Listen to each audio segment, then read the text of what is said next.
आज हम लोक प्रशासन के अंतर्गत क्या देखेंगे? लोक प्रशासन के अंतर्गत देखेंगे संगठन के नियम। संगठन के नियम की कोई अगर संगठन बना है, किसी उद्देश्य को लेकर बहुत सारे लोग मिलकर कोई संगठन बनाए हैं, बहुत सारी इकाइयाँ मिलकर संगठन बनाती हैं, तो क्या उस संगठन को सही तरीके से चलाने के लिए हमें जिन नियमों की जानकारी होनी चाहिए, जिन नियमों को होना चाहिए, क्या हमें उसके बारे में जानकारी है? क्या उसी नियम के अनुसार हमारा संगठन कार्य कर रहा है? क्योंकि यदि उन नियमों के अनुसार हमारा संगठन कार्य नहीं करेगा तो हमारा संगठन जो है सफल नहीं हो पाएगा। तो सबसे पहला नियम होता है पद सोपान का नियम। पद सोपान के नियम से तात्पर्य होता है कि अधिकारियों की नियुक्ति जो है वो सीढ़ीनुमा क्रम में होता है, सीढ़ीनुमा क्रम में होता है। हम चाहे इसको ऐसे देखें या फिर इसको ऐसे देखें, यानी कि सबसे ऊपर के पद पर कोई एक व्यक्ति आसीन होता है, कोई एक व्यक्ति आसीन होता है, उसके नीचे के पद पर उससे ज़्यादा लोग हो सकते हैं, उसके और नीचे के पद पर और ज़्यादा भी लोग हो सकते हैं। इस तरह से ऊपर से नीचे की तरफ हमारा क्रम डिसाइड होता है या फिर नीचे से ऊपर की तरफ क्रम डिसाइड होता है। नीचे सबसे ज़्यादा व्यक्ति होते हैं, ऊपर कोई एक व्यक्ति होता है। इसी को पद सोपान कहा जाता है। अगला नियम है संगठन का आदेश की एकता। आदेश की एकता से क्या तात्पर्य है कि यदि हम किसी एक व्यक्ति को आदेश देते हैं और कोई एक ही व्यक्ति आदेश देता है, तो यहाँ पर निश्चित होता है कि एक व्यक्ति ने एक व्यक्ति को दूसरे व्यक्ति को आदेश दिया है और वही कार्य करना है जो उसने आदेश दिया है, जो उसने कार्य सौंपा है। लेकिन जब एक ही व्यक्ति को दो लोग आदेश देने लग जाते हैं, तो जिसको आदेश मिला है उसके लिए दिक्कत होती है कि वह किसकी बात माने और किसकी बात नहीं माने, कौन सा कार्य करना सही होगा, कौन सा कार्य करना सही नहीं होगा। इसलिए आदेश की एकता होना बहुत ही ज़्यादा ज़रूरी है। संगठन का अगला नियम है नियंत्रण का क्षेत्र। नियंत्रण का क्षेत्र से तात्पर्य है किसी एक व्यक्ति के अधिकार क्षेत्र में वह कार्य करने का जो क्षेत्र है वह निश्चित होना चाहिए। ऐसा नहीं है एक ही व्यक्ति जो है कपड़ा भी सिल रहा है, धागा भी ला रहा, मार्केटिंग भी कर रहा है या फिर घर भी बनवा रहा है, रोड भी बनवा रहा है, घर के अंदर डेकोरेशन का कार्य भी कर रहा है, तो ऐसे नहीं चलता है। दूसरा व्यक्ति भी वही कार्य कर रहा है, तीसरा व्यक्ति, सभी व्यक्ति अगर सभी कार्य कर सकते हैं वहाँ पर निश्चितता नहीं होगी। इसलिए नियंत्रण का क्षेत्र बहुत ही ज़्यादा ज़रूरी है कि उसके अंडर में कितने लोग आ रहे हैं, वह कौन से कार्य के लिए आदेश दे सकता है, कौन से कार्य के लिए आदेश नहीं दे सकता है। नियंत्रण का क्षेत्र ये होता है। अगला है सूत्र व स्टाफ।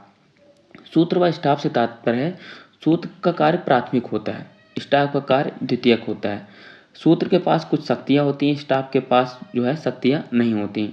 सूत्र का कार्य परामर्श देना होता है, आदेश देना नहीं होता है। स्टाफ का कार्य केवल परामर्श देना होता है। सूत्र के कार्य होता है निष्पादन, कार्य किससे संबंधित होता है? निष्पादन से होता है। इसके हाथ में कुछ शक्तियाँ भी होती हैं, लेकिन स्टाफ के कार्य में कोई शक्ति नहीं होती है। सूत्र के पास शक्ति होती है जिसके आधार पर यह कोई निर्णय ले सकता है, जबकि स्टाफ जो है कोई भी निर्णय नहीं ले सकता है, वह केवल जो है परामर्श दे सकता है कि यह कार्य करना चाहिए, फिर इस कार्य को ऐसे करना चाहिए। अगला है केंद्रीकरण व विकेंद्रीकरण। केंद्रीकरण व विकेंद्रीकरण।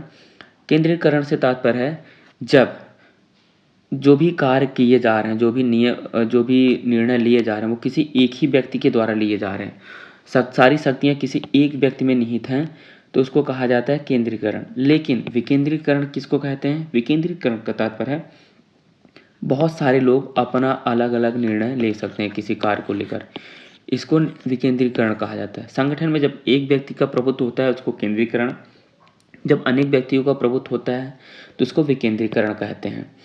अगला है नियम प्रत्यायोजन। प्रत्यायोजन से तात्पर्य होता है कि जब एक व्यक्ति अपना कार्य दूसरे व्यक्ति को सौंप दे, उसको प्रत्यायोजन कहते हैं। लेकिन अपना केवल कार्य सौंपना ही प्रत्यायोजन नहीं है, बल्कि उस कार्य को पूरा करने के लिए कुछ अधिकार भी सौंपे जाते हैं, उसी को प्रत्यायोजन कहते हैं। अधिकार सौंप दिया गया है, जिसको अधिकार मिले हैं वो अपना कार्य पूरा कर सके। समन्वय क्या होता है?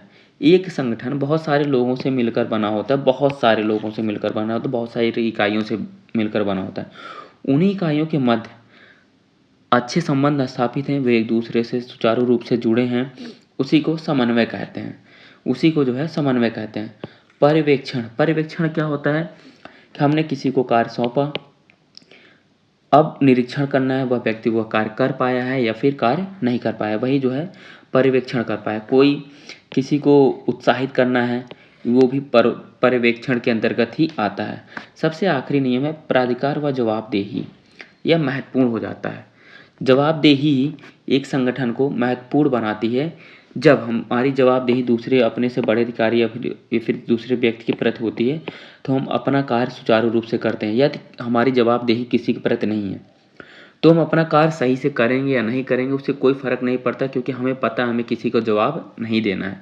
इस वजह से सबसे महत्वपूर्ण हो जाता है कि हमारे जो है संगठन में जवाबदेही का होना बहुत ज़रूरी है।